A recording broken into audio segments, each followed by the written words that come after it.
Salve, salve a luz, salve os guardiões da luz, seja bem-vindo ao Cris por Cris Meire, seja bem-vindo a mais um vídeo desse canal. Se você não é inscrito aqui, se inscreva nesse canal, curte, compartilhe e comente. Deixe aqui a sua sugestão, ou melhor, deixe no Instagram, porque agora eu tô dando preferência de olhar as mensagens lá do Instagram, né? Comecei a trabalhar mais, mexer mais nele lá. Vou ver se eu consigo colocar mais stories, né? Dar uma movimentada lá. Apesar que stories pra mim é sempre meio cansativo, né? Mas eu vou tentar. Vou tentar. Tô guerreira na parte do story. E meu Instagram é @cristianegimenez. Quero avisar vocês que no dia 19 de janeiro agora vai estar acontecendo aqui no espaço, no Instituto, o ritual para o Arcanjo Gabriel e Uriel. Um ano de revelação, um ano difícil vem por aí. Gabriel é um arcanjo que ele traz verdades que estão ocultas, e Uriel é um arcanjo rápido, traz muitas vezes dor, porque ele faz com que você se desapegue numa porrada só. Então, um arcanjo que trabalha verdades nua e crua, e outro que trabalha a parte da revolução, já viu como é que vai ficar a situação, né? Vai ficar meia porreta. E no dia 19 também, das 15 às 17 horas, vai estar acontecendo um encontro livre de bruxaria, e a gente vai estar trabalhando sobre abertura de intuição, trabalhando na parte de evidência durante a tarde. Então, das 3 às 5 é workshop de encontro livre de bruxaria, e da parte das 5:30 da tarde até umas 7 e pouca da noite, vamos estar fazendo o ritual. Tá bom, crianças? Então, esses são os próximos eventos que nós temos aqui no Instituto. E que você quiser marcar uma consulta comigo, me chama lá no WhatsApp 11 98513 0477. Bom, crianças, eu quero falar hoje sobre espiritualidade e falar sobre trabalhar a espiritualidade, cuidar da espiritualidade. Há pessoas que elas vêm na vida para trabalhar a espiritualidade, e outras pessoas que vêm na vida para cuidar da espiritualidade. Cris, como é que eu vou saber quando eu estou num ou quando estou no outro? Primeiro, uma das formas é a gente tem aquela sensação interna, né?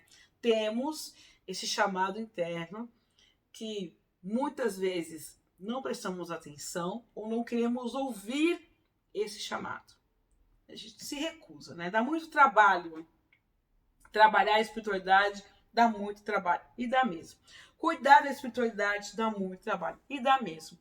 Mas tem pessoas que, assim, elas podem fazer alguns banhos, fazer algumas coisas, acender uma vela. Quando se trata de, como no Brasil é muito comum, eu falo muitas vezes muito de entidades cartistas, porque no Brasil isso é muito forte. Exu, pombogira, caboclo, boiadeiro, isso é uma essência muito forte. Muitos dos nossos pais, nossos avós, apesar de serem católicos, apostólicos, romanos, nunca deixaram de ir numa benzedeira, de pegar uma erva para fazer um chazinho. Esses conhecimentos dos antigos, né? Antigos benzedores, principalmente. Então tem gente que lá, sei lá, vai lá tomar um passe e tá bom. E acende uma vela põe de guarda por mês, tá ótimo. Mas tem pessoas que não são assim. Tem pessoas que têm comprometimento com o lado espiritual e vieram aqui para trabalhar o lado espiritual. Outras vieram aqui com dívidas. Eu vou colocar dívidas ou, sei lá, com falhas dentro da energia espiritual, e precisa cuidar dessa energia, precisa curar essa ferida. Em ambos os casos, o que vai diferenciar um do outro é o número de pessoas que vão se aproximar de você. Quando eu estou trabalhando com a espiritualidade, é comum vir muita gente. Ou quando eu tenho um caminho de trabalho com o espiritual, é muito comum vir muita gente pedir conselho, vir muita gente pedir ajuda. Hoje, eu atendi uma pessoa, hoje não. O dia que vocês estão vendo esse vídeo deve ser domingo, provavelmente. Hoje, o que eu estou gravando é uma sexta. Hoje eu atendi uma pessoa e que ela tinha a necessidade de trabalhar a espiritualidade. Ela estava com a vida inteira travada. Só que assim, ela frequenta há 18 anos a Umbanda como assistência. Ela já fez curso de bruxaria em 2 locais diferentes, com 2 sacerdotisas diferentes. Ela fez bruxaria, então tá nesse. Mas a vida dela faz muitos anos que ela não trabalha. depende da irmã para tudo. Todo o dinheiro que ela tem. E a irmã dela já tá de saco cheio. Ela não aguenta mais ver ela na frente. Já não quer mais saber de dar dinheiro. Acha que essa parte espiritual já é uma papagaia. E quem não acharia? Se você tivesse há 5, 6 anos, 10 anos, dando dinheiro para uma pessoa que não consegue parar emprego nenhum, não consegue fazer nada, e ainda buscando resposta na espiritualidade e nada da vida dela melhora, você também não ia acreditar, né? Ela chegou a fazer alguém fez para ela uma mesa, uma oferenda, uma oferta, alguma coisa do gênero, para espiritualidade, no sentido de fez alguma coisa para Exu, para ela conseguir um emprego. Ela conseguiu, ficou um mês no emprego, saiu. Os empregos dela é assim: se ela é contratada na firma, a firma ou fale ou ela é mandada embora. Então são situações complicadas. Mas por que será que se fez uma oferta espiritual e demorou um mês e ela não progrediu dentro do emprego que ela arrumou? Porque no caso dela, ela tem que trabalhar. Não basta ajudar, não basta ela ser assistência, ela tem que estar na roda. E se ela não estiver na roda, ela tem que estar ali com as coisas que pertencem a ela, com as coisas que são pertinentes, no caso da Umbanda, ao Exu, à Pombagira, ao Caboclo, as coisas dela todas ali muito bem alinhadas e cuidando delas. E se for o caso de incorporar, dá passagem. Mas, Cris, eu não gosto de incorporar. Gente, às vezes você pode dar passagem uma vez por ano. Depende da necessidade da entidade. Depende do que você quer trabalhar e do que essa entidade precisa junto de você. E isso, um zelador, uma pessoa que é da espiritualidade, que cuide disso, pode te orientar. Você tem que procurar alguém da sua confiança e se orientar para ver o que você pode fazer. Aí ela disse que não cuidava de Exu e de Pombagira porque não se cultua esses seres dentro de casa. Gente, eu quero saber que porta e que parede impede um espírito de entrar. Não tem, gente. Não tem. O que impede um espírito de entrar, muitas vezes, na sua casa, são as armas que você tem. Que tipo de armas? Às vezes um assentamento, às vezes uma firmeza de alguma coisa, às vezes alguma proteção que você faça na casa.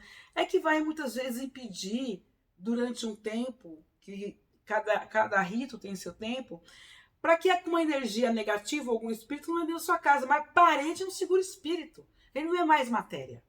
Em si não segura. O que segura vai ser, aqui eu tenho minha casa. Então vamos supor que esse cômodo seja minha casa. Eu isolo isso aqui energeticamente. Aí o espírito não consegue passar por essa parede de isolamento que eu fiz. Mas a parede física, a porta, essa madeira que tá aqui, gente, pela deusa. Se eu fosse um fantasma, eu passaria tudo isso aqui na na cara de quem fez.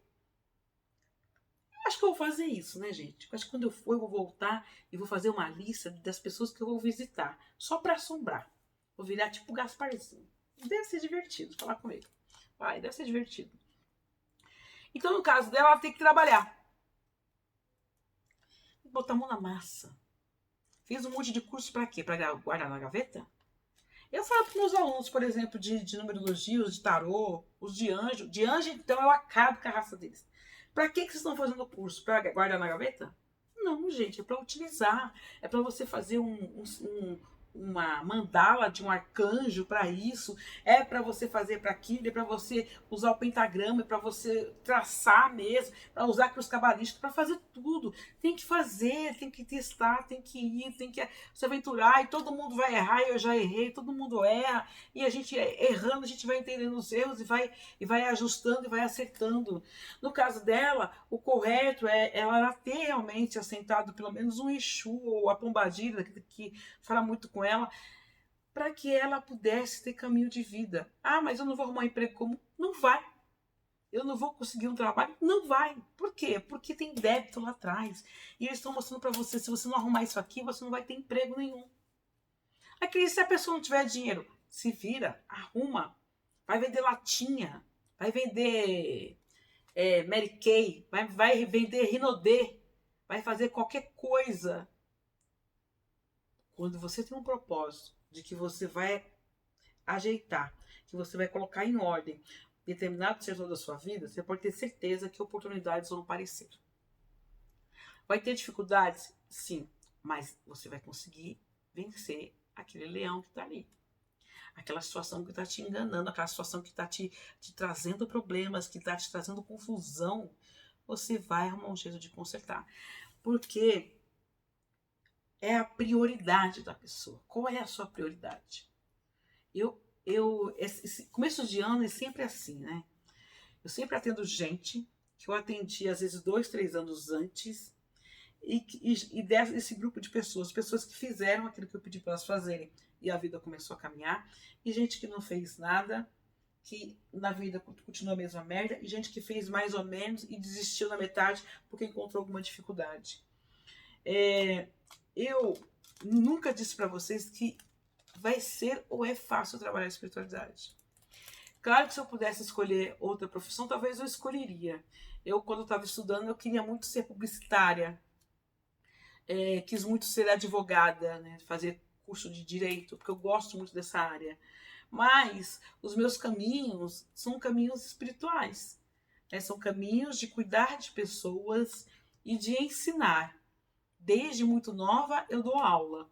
Dei aula ajudando em reforço de escola, dei aula de catequese, dei aula para alfabetização de jovens e adultos, e ultimamente eu dou aula, há muitos anos eu dou aula no esoterismo. Então, eu tenho o dom de lecionar. E dentro desse dom de lecionar, o espiritual me escolheu para que eu pudesse lecionar sobre espiritualidade. Então, isso é a minha profissão. Não me vejo hoje em dia em outra coisa. No passado eu me via, hoje em dia eu não me vejo em outra coisa. Tem gente que nasceu para trabalhar dentro de centro. E não adianta ela ir para a igreja, não adianta ela ir para a bruxaria, não adianta ela ir para sei lá, ser chanoyer, não adianta, o caminho dela é ali. Tem gente que nasceu para ser evangélico e não vai ser outra coisa nessa vida a não ser o evangélico. Mas, se você tem o caminho para cuidar da espiritualidade, cuide. Porque eles são nossos melhores amigos. Gente, não tem gente encarnado que substitua a amizade com o lado espiritual. Não tem amizade encarnada que vai valer tanto a pena quanto você ter o apoio do seu próprio lado espiritual. Por quê? Porque a espiritualidade vai permitir que do seu lado fique quem realmente tem que ficar. Quem for verdadeiro para o seu caminho, quem for legal para o seu caminho. Quem não for, eles vão dar um jeito de tirar. Por bem ou por mal. Pelo amor ou pela dor, eles vão tirar aquele de cima de você. Vão tirar aquela pessoa de perto de você. E a mesma coisa com os problemas. Uma pessoa que trabalha a espiritualidade, ou que cuida dela, não tem problema? Não, tem problema sim. Eu tenho problemas. Qual que é a diferença entre mim e alguém que não cuida do espiritual, ou que não tem estado espiritual? A diferença é que o meu olhar sobre o problema, a minha forma de resolver os problemas, tem uma ajuda a mais. Eu tenho um conhecimento a mais, eu tenho uma sabedoria a mais. Então, uma coisa que para alguém é uma situação de completo desespero, para mim às vezes não é nada, é só um vento mais forte durante aquele dia e mais nada além disso. Então, cada um vai encarar a coisa de uma forma. É essa a grande diferença. Um amigo espiritual, um Exu, uma pombageira, um caboclo, preto velho, um boiadeiro, um anjo, um demônio, uma deusa, alguém da espiritualidade, ele faz com que você observe melhor as pessoas, com que você passe a observar melhor a natureza, com que você respeite mais as pessoas, você respeite mais a vida animal, você respeite o alimento que está na sua mesa, você abençoa aquele alimento, abençoa as pessoas. Por quê? Porque você entende que tudo é transitório, inclusive você. E eu. Uma hora eu vou partir.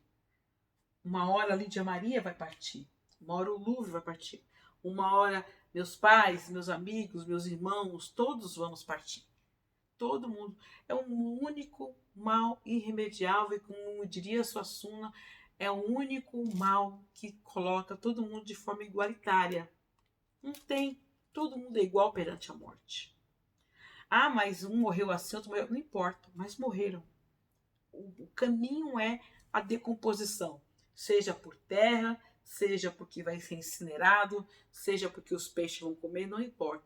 Mas o fim é virar um nada. Porque, no fundo, a única coisa que tem valor realmente é o nosso espírito. O corpo que eu tenho hoje não é o mesmo corpo que eu tinha aos 20 anos, o corpo que você tem hoje não é o mesmo corpo que você tinha 10 anos atrás, não são os mesmos pensamentos, muitas coisas mudam, são muitos aprendizados, são muita água passa debaixo da ponte, como diria a minha mãe, com o caminhar da vida. E trabalhar a espiritualidade é colocar essa espiritualidade ao bem do outro, não de graça. Claro que às vezes a gente pega e coloca lá um dia gratuito, uma situação X, uma situação Y, mas hoje em dia a nossa recompensa é o dinheiro. No passado, mas no passado não pagava. Pagava sim. Se levava 1 quilo de açúcar, se levava uma porca, se levava uma criação, uma galinha, se levava uma fruta, se levava um bolo, se levava um suco. Era a moeda de troca daquela época. Hoje em dia a nossa moeda de troca é outra. E a sua energia, a energia sua, de quem está trabalhando, de quem está cuidando de espiritualidade, precisa ser renovada. Você precisa de banhos, você precisa de orações, você precisa de conexões, meditações com o lado espiritual para se manter dentro de um equilíbrio, porque senão tem quem aguente escutar problema do outro toda hora e não reciclar isso, e não filtrar isso. Isso é muito difícil. Mas eu digo para vocês uma coisa, é muito... É muito recompensador, não sei se existe essa palavra, né? Mas é muito legal você observar como, diante das adversidades da vida, quando você está trabalhando espiritualidade, quando você está cuidando do seu espiritual, como diante das adversidades da vida, surgem pessoas do nada para te ajudar. Como brota, né? Como acontece. Você perde a ansiedade de quem vai te ajudar é aquela pessoa que você chama de amigo. Porque você pode ser amigo daquela pessoa, mas nada garante que aquela pessoa realmente é seu amigo. Mas a espiritualidade nunca te abandona. E mesmo se aquele amigo te virar as costas, a espiritualidade se carrega de colocar outra pessoa no seu caminho para que as coisas continuem fluindo. Mas você tem que estar em dia com eles. Você tem que estar cuidando deles. Eu tenho um carinho muito grande pelas entidades que eu carrego desde a época da Umbanda. Gosto de cuidar deles, gosto de estar junto com eles, porque eles nunca me desampararam. Eu nunca escutei uma falsidade de Exu, nunca escutei uma falsidade de Pombagira. Muito pelo contrário. Eu sei de pessoas que foram muito ajudadas por essas entidades e sei de pessoas que ainda podem ser ajudadas por essas entidades. E eu mesma sou uma pessoa que sou extremamente grata a elas, porque muito do que eu sou hoje foi graças às pessoas que eles colocaram no meu caminho. Então, gente, o que eu tenho para dizer para vocês é isso. Se vocês têm a espiritualidade de vocês, se a intuição de vocês grita para que vocês cuidem, para que vocês trabalhem nessa área, vai resolver. Vai resolver, para de teimosia, resolva. Para que ficar sofrendo se o remédio está na sua frente? Tá bom, crianças? Abençoados sejamos todos pelo dia de hoje, pela noite, não sei que hora você está vendo esse vídeo, mas que você seja abençoado e que nós possamos ter a sabedoria dos nossos ancestrais, dos nossos guardiões sempre conosco. Fique na luz e lembre-se sempre, um dia mais no espírito, um dia menos na carne. O importante nessa vida é ter com quem compartilhar. Consultas no WhatsApp 11 9 8513 0477. Beijos no coração, até o próximo vídeo e tchau.